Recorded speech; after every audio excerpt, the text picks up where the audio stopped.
I just remember just getting invited. I got invited to like a worship night.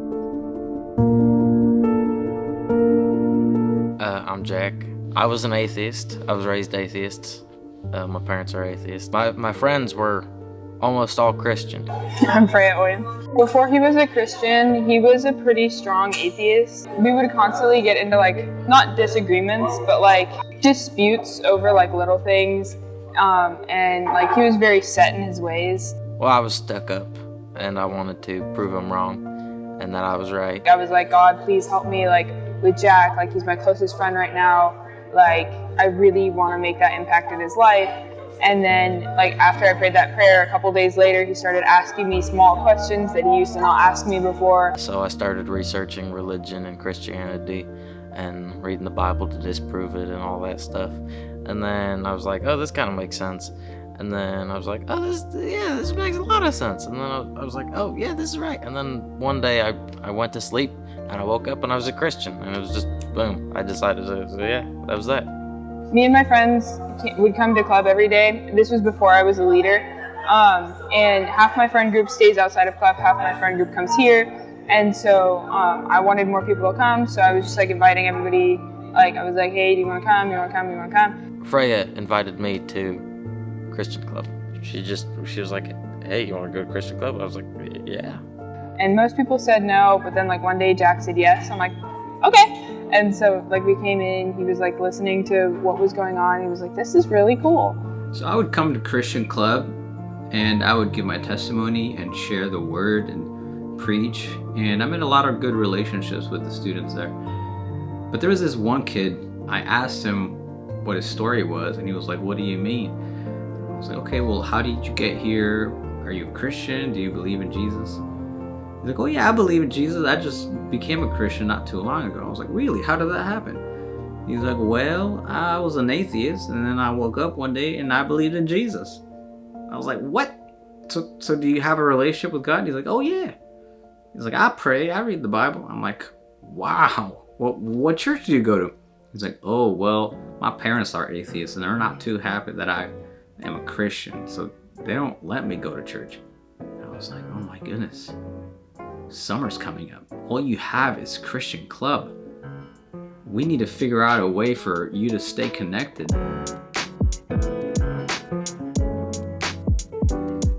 He would hold Bible studies at this coffee shop called Skybound Coffee. During the summer, he started inviting the youth to go to these Bible studies. And so yeah, these were wonderful. I mean, a bunch of these kids from youth would actually not be here if it wasn't for these Bible studies at Skybound. I know for sure Cynthia, the way we met her was from one of these Skybound Bible studies. I mean, she just happened to be there in the right place at the right time. So I was in summer school and I was in Skybound and I was just waiting there after school because that's where I get picked up. And I was just sitting there alone and a bunch of people walked in the Skybound. I thought it was a bunch of people from the school, so I was kind of scared. And they were all sitting next to me and I knew Isai because he was in Christian club and he shared his testimony prior. His testimony really spoke out to me more than other people's testimony. And he walked in with all the kids and he was like, oh, I know you. And he was like, how's your summer? How's everything going? And I was like, I want to get baptized because I felt really called. They were like, we're doing baptisms next week. And then I got baptized that week. I remember going out with Isai to evangelize that summer, and on the first day I was horrible at it. I was fired up. I'm like, I want to do this, and I was just so bad at it. And so Isai, I think he saw me try to evangelize one time, and he just was like, just watch me a few times. And I saw Isai and he would just pray for people that are injured, and it would just happen like this. Here at Vista Live as well, people came in with broken wrists and very hurt people, physically. And I remember Isai would call me up every now and then. It's like, hey, you pray for this person right here. And so I'd lay my hand on them and they'd get healed. I remember walking around school, and on like one of the first days, I saw a kid with crutches, and he couldn't walk. And I pray for his leg, and he just like, all the pain goes away. Yeah? Yeah? Put pressure on it? So after I like committed myself to Christ and like I was full devoted to Christ and I wanted to, like I laid my life down, I got opportunities. God was giving me opportunities after opportunities, like to be more involved. When I went to Christian Club for one of the meetings, and then I just started getting involved and connected to more Christ-like Christians at the school. And then I got invited to like a worship night, and I just remember just getting invited by like Cynthia and then Isai and like some other friends just to come. I remember it was just all of us in a circle, piano in the middle, and it was so good. I loved the worship, but I was lukewarm and I didn't know what to do with my hands, so I had them in my pocket the whole time. And then Cynthia's like, put your hands up.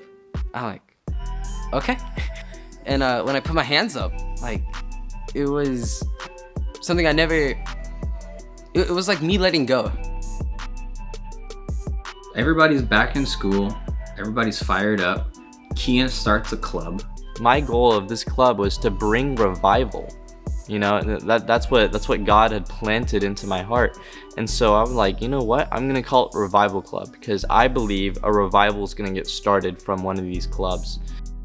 Cynthia sees that Kian started a revival club. She's like, I want to start a revival club at my school.